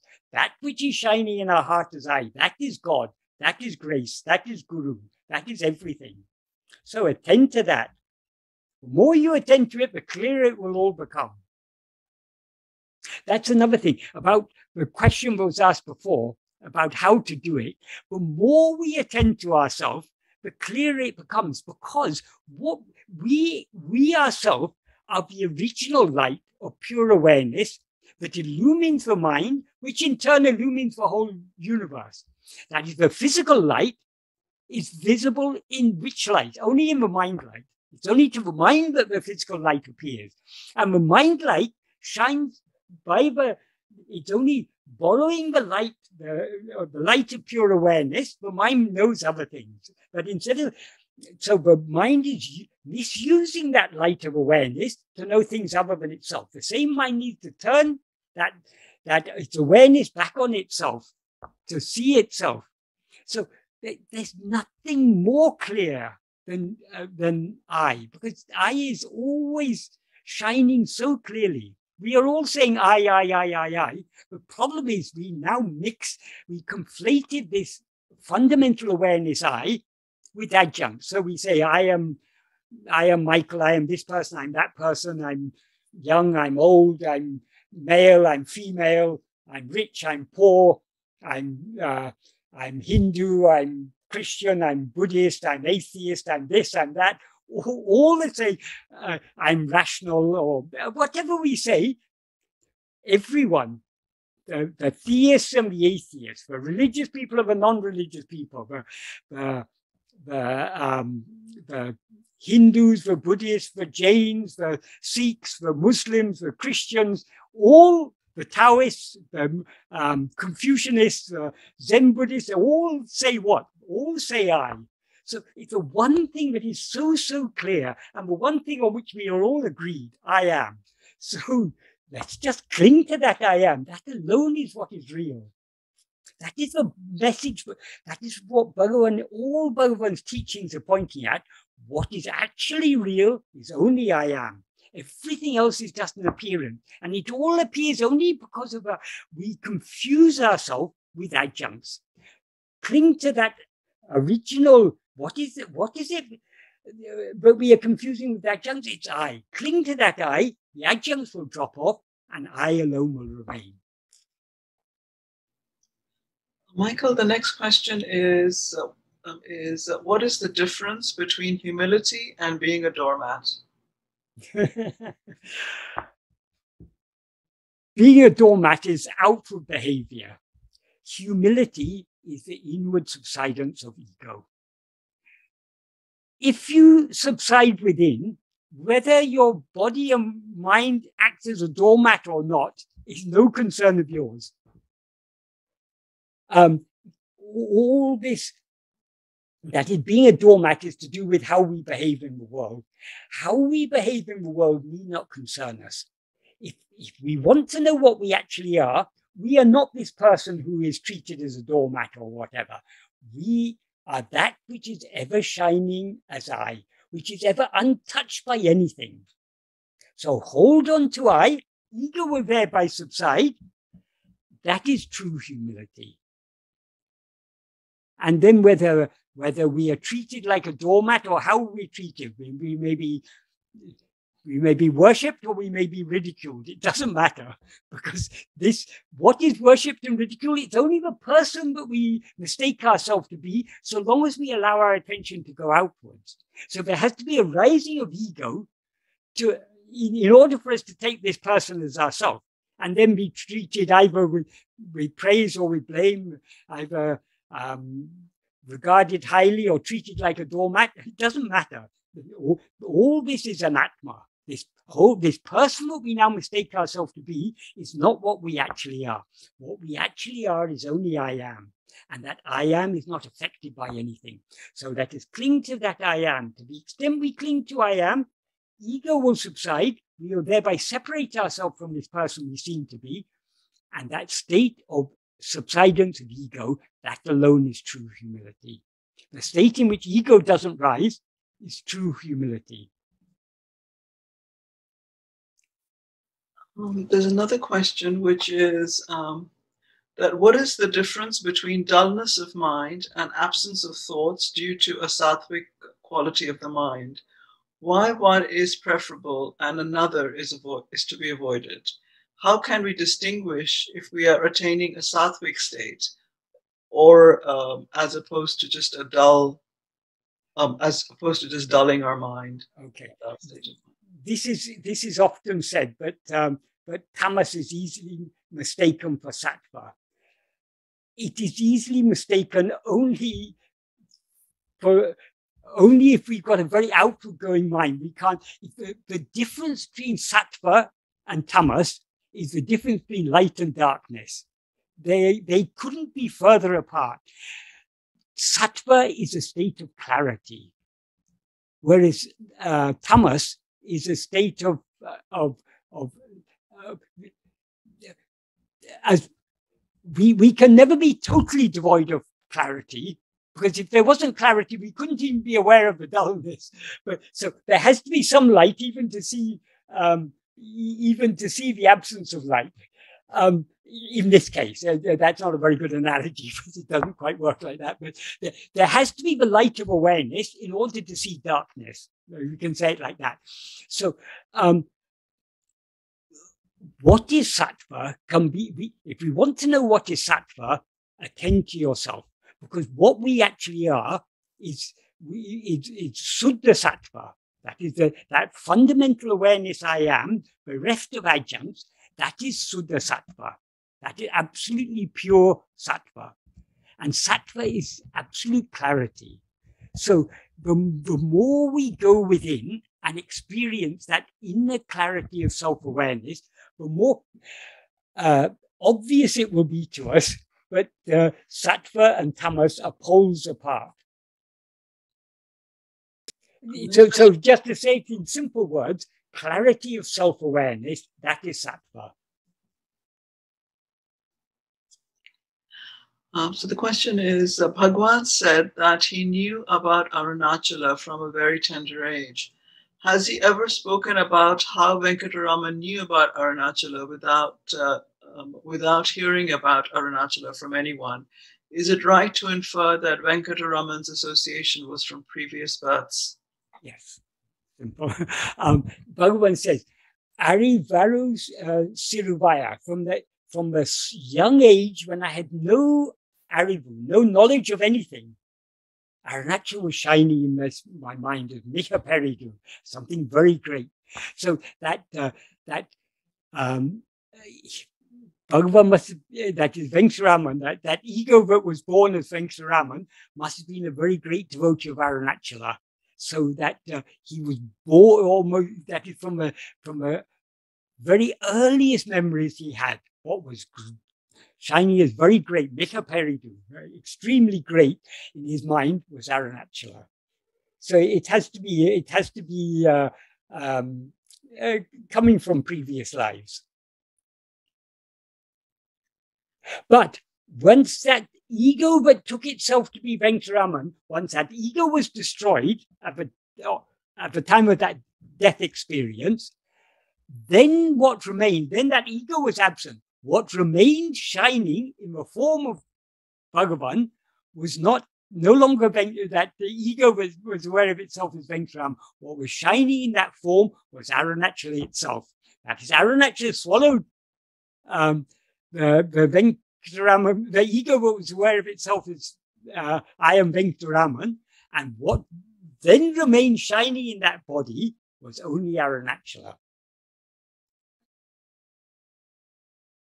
That's why Bhagavan said Arunachala is very dangerous. In Arunachala Akṣaramaṇamālai, in one verse, I think verse 24, koḍiyiṭ ṭaḍiyaraik kolluṉaik koṇḍeṅaṉ vāṛvēṉ Arunachala. How can I live? How can I survive having embraced you who kill your devotees hoisting a flag? Now, what he means here by hoisting a flag is, in old days, if someone was to do any act of charity or philanthropy, if he was to feed poor people or something, he would hoist a flag to announce it. So Arunachala has hoisted a flag to announce that he would kill his devotees. So Bhagavan said, how can I survive after embracing you who hoisted a flag, your flag, to announce yourself as the killer of your devotees? So Arunachala is a very dangerous God to believe in. If we are willing to be killed, then he's the best God, because he's a God who will guarantee to kill us. The next question is, what was Bhagavan's stance on charging money for teachings and satsangs, etc.? Many spiritual teachers today charge large sums of money for retreats and programs. Intuitively, there is a strong part of me that believes that access to the ultimate truth of who we are should not be commodified and instead should be our inherent birthright.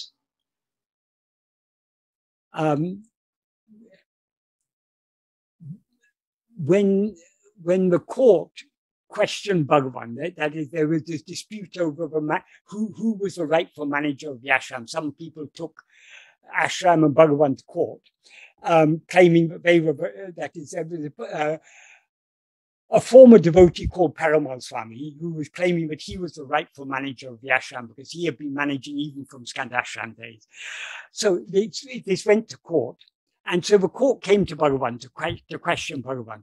Bhagavan said, I told them not to accept money in my name. They didn't listen to what I said, so I keep quiet. So Bhagavan never approved of money being gathered in his name. Bhagavan was a beggar. Bhagavan went begging his food. He said, what a sadhu has a right to beg for is just his food for that day. And he has no right to ask for anything except food. And Bhagavan didn't, when Bhagavan went begging, he used to just walk from house to house. He would stand outside and clap his hands. And then if they brought food, he wouldn't even have a begging bowl. He would just accept in his hands and he would take it. If no one came out when he clapped his hand, he'd wait a few moments and then he'd go on to the next house and clap until someone gave him food and then he was satisfied. So Bhagavan never asked for anything. Even his clothing he never asked for. When his kopin got worn out in the early days, when after Patalinga, when he was brought out and sat under the illipe tree, his kopin was so worn out, it fell off. And he was sitting there naked. He never asked anyone for any clothing. The devotees had to come and say to him, Swami, people are coming from all over, from all districts for the Deepam festival. If you're sitting here naked, it's not, it won't be seem proper. So can we put clothing on you? He just kept quiet, and so they lifted him up and tied on a kopin. So Bhagavan didn't ask for anything except even food. He didn't directly ask. He would just clap his hand. If people wanted to give him, he would accept it. If they didn't want to give, he would move on. So Bhagavan never asked for anything. When the ashram grew up around him, the ashram it wasn't Bhagavan who started the ashram. It wasn't for Bhagavan the ashram was started. It was, the ashram was started by the devotees for the devotees, because it was convenient for them. When they come there, they want somewhere to stay, they want food and everything. So everything happened around Bhagavan. He didn't, that is, as he said to the court, he said at first, he told them at first not to accept money in his name. When they didn't listen, he said, I don't like to give ineffective advice, so I keep quiet. So from that, we can understand Bhagavan's attitude to all these things. Yes, you're right. Asking for money is, that is what, if we understand these teachings properly, these are so priceless. It's shameful to ask for money for, I mean, how can you sell something that is absolutely priceless? It's beyond value. And if we are following this path, we should be we should be depending on God. God will provide whatever is needed. If God doesn't provide, then it's not our lot to have it. So if we go hungry, so what? Big deal. One day this body is going to drop off anyway, sooner or later. So we should be so indifferent to all these things. If we truly want to follow Bhagavan's path. But of course, it's not just nowadays. It's since time immemorial, there have been individuals and institutions, religious institutions that have been raising money in the name of doing this good work or that good work. That's the way the world works. Let it all go on. But that's nothing to do with Bhagavan's path. Yeah, thank you so much for that, Michael. I just think it's with money and spirituality, it creates a bit of a toxic mix. It's very polarizing, I found, and I think and it's very dangerous. Absolutely. But in this spiritual path, the most dangerous thing is to become a guru. Yes. If we can be a disciple, that is a great achievement. Even to be a disciple actually is so difficult, because to be a disciple, we have to subside. So trying to be a guru it's the biggest trap in the spiritual path. No one is qualified to be a guru except Bhagavan. When I say that, I'm not saying that is until we completely subside and cease to be the person that we seem to be, we are not qualified to be guru. So long as there's the slightest feeling, I am this person, we are nowhere near being a guru. There's a question which is, did Śrī Ramana ever practice Atma-vichara? Yes. And after he did? Only once. Okay. For one moment. Okay. When that fear of death came, his attention turned within to find out, this body, that is, he explained it later in words, but he said actually it happened without any thought. But when he explained it in words, he said, when that fear of death came, then to see, in order to see whether when this body dies, will I also die? The attention turned within. But he said it in words to make it clear to us. But actually, it was spontaneous. As soon as that fear of death arose, immediately his attention turned within. Because consider what happens. Normally, if a fear of death comes to an ordinary person, what do they fear to lose? They fear to lose their family, their identity, and everything. So when people are in danger, their mind goes outward. For example, if people are drowning, it is said that a drowning person will begin to see their life that is, the main events of their life will go before them like a sort of a cinema show or something. They begin to see scenes from their life going before them. What does that show? That shows the mind is going outwards and grasping what is familiar. Whereas Bhagavan, why does the mind go outwards? Because what we fear to lose is all these things. Because if his body dies, then I'm separated from my family, I'm separated from my memories, I'm separated from my identity, I'm separated from everything I've achieved in this life, I'm separated from everything. So our mind goes out with grasping those things because of our attachment to these things. In the case of Bhagavan, there was no attachment. So when the fear of death came, his fear was, when the body dies, will I also die? So because he was concerned only about the I, his attention turned within and he merged back into his soul. So yes, Bhagavan did follow this path for one moment, and that moment was the end. It's even not even true to say Bhagavan followed this path. That ego that was aware of itself as I am Venkataraman, that followed this path and was swallowed, and what then remained, it was swallowed by Arunachala, and what then remained, that is Arunachala, which is what we call Bhagavan. Michael, there's one anonymous question. So the anonymous one is, I have difficulty at times in making life decisions to the point that sometimes I get paralyzed by thinking and don't act. What is Bhagavan's stance on making decisions as long as ego is there? Did he give advice on how to make decisions? The answer is given by Bhagavan in the 13th paragraph of Nāṉ Ār.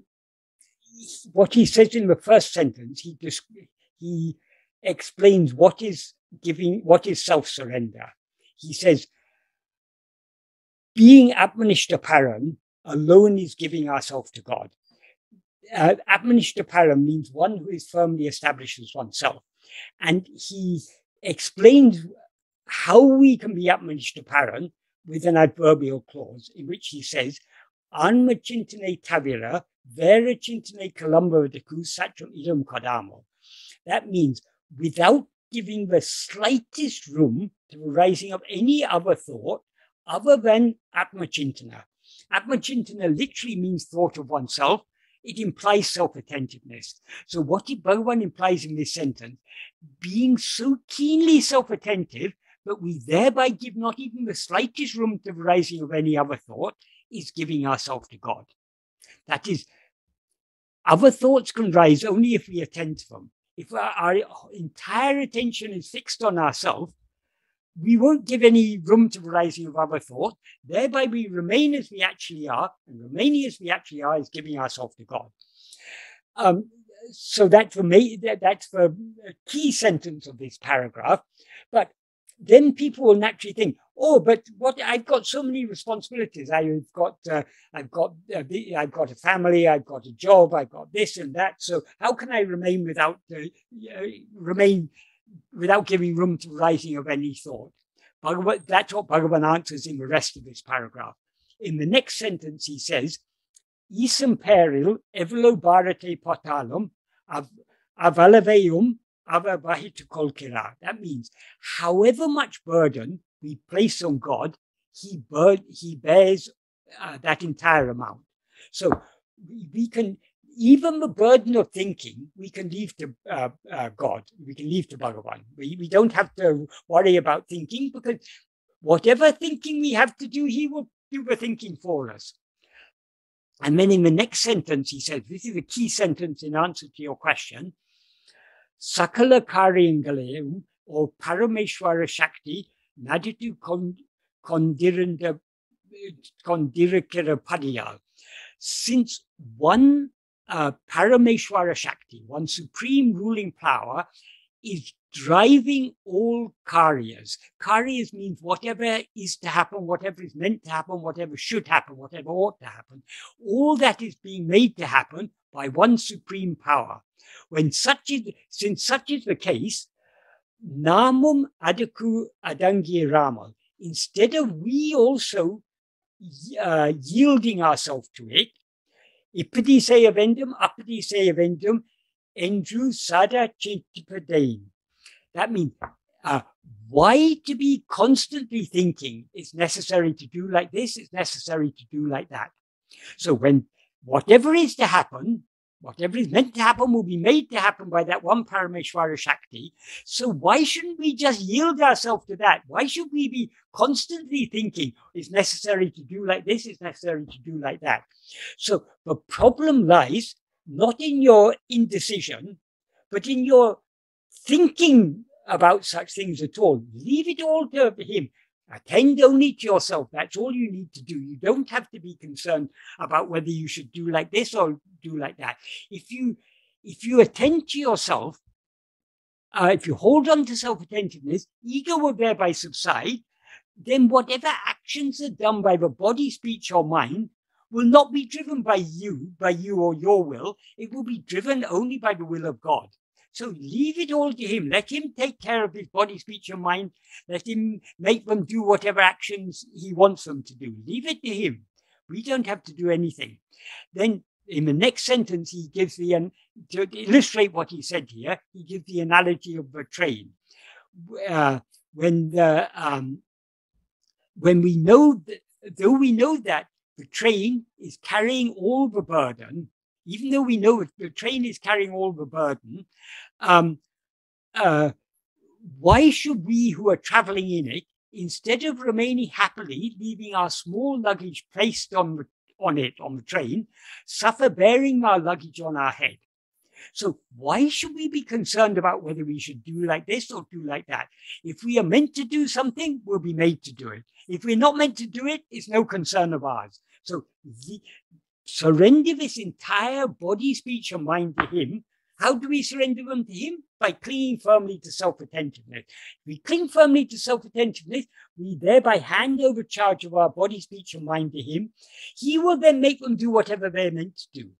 Even if we don't surrender to him, he will still make them do whatever they're meant to do. So we don't achieve anything by thinking, I have to do like this, I have to do like that. We are unnecessarily allowing ourselves to be swayed by our vasanas, and we will then do actions which are called agamya. That's actions driven under the sway of our will, under the sway of our vasanas. Those actions are agamya, which will then yield fruit and will strengthen our vasanas. So what Bhagavan asks us to do is just to be so keenly self-attentive that we don't give room to any other thought. That should be our aim. We may not be able to achieve that because we still have strong Vishaya vasanas, but that is what we should be working towards. That alone is what should concern us. Other things really don't matter, because, as Bhagavan said, what is to happen will happen. What is not to happen will not happen. However much you try to make it happen, however much effort you make, what is to happen will not stop, however much you try to obstruct it. This is certain. Therefore, being silent is good. That's what he wrote in the note to his mother. That applies to all of us. What is going to happen is going to happen. What is not going to happen is not going to happen. So why should we carry this luggage on our head thinking, oh, I have to do this, I have to do that? Leave it all to him. He will make our body, speech, and mind do whatever they are meant to do. In order for our prarabdha to unfold. If instead of surrendering ourselves to him by clinging to self-attentiveness, if we rise as ego, we will be swayed by our Vishaya vasanas and we'll be doing so many unnecessary actions which are not according to his will, according to our will. If we cling to self-attentiveness and thereby subside, whatever actions are done by our body, speech, and mind will be only according to his will. Our will will not be interfering. So I hope that answers that question. And then Bala's question. It's not actually Bala. That's why I was getting confused. This is so the last question, and we will end shortly after that. Is when I try to look at myself, I seem to be somewhere in the body. What to do next? Don't worry about where you are. Just continue looking at yourself. In other words, continue being self-attentive. Why we seem to be somewhere in the body? Because we are not attending to ourselves keenly enough.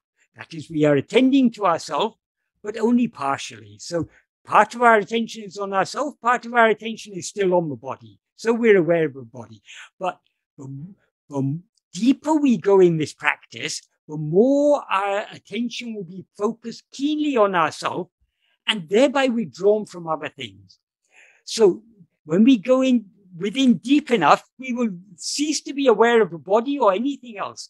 Then only we will be aware of ourselves as pure awareness. Only when we are aware of ourselves as pure awareness is ego thereby destroyed. Because the ego is not pure awareness. Ego, pure awareness mixed with adjuncts. When ego sees itself as pure awareness, in other words, when we as ego see ourselves as pure awareness, we thereby cease to be ego and remain as pure awareness. Ego is destroyed, and that's the end of the matter. So until then, we will seem to be in the body. Yes, of course, because this ego rises, that is, it rises at the extent of this body. We are only inside this body. We're not outside this body. So long as we take this body to be ourselves. And we take this body to be ourselves so long as we rise as ego. So let's not worry about the feeling that we're inside the body. Continue holding on to I. The more firmly we hold on to I, the less room there will be in our awareness for any phenomena to encroach into our awareness. Oh, Michael, should we end now with Bhagavan's mantra? I'll just say one more thing. To illustrate this, Sadhguru used to say it in terms of turning 180 degrees.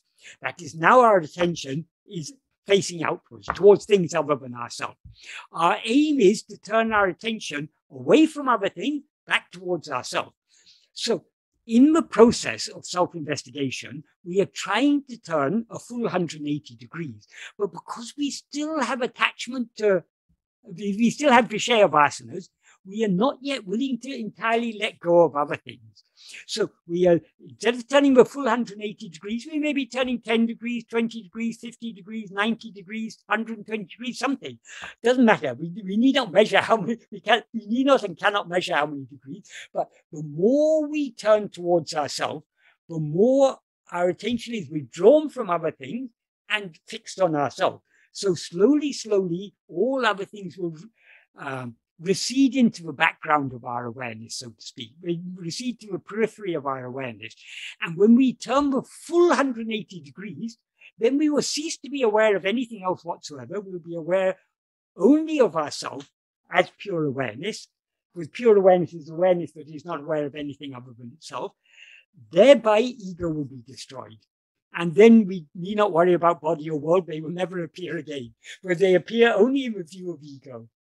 Just like they don't appear in sleep, because we don't rise as ego, they will not appear after the dissolution of ego, because there's no ego in whose view they could appear.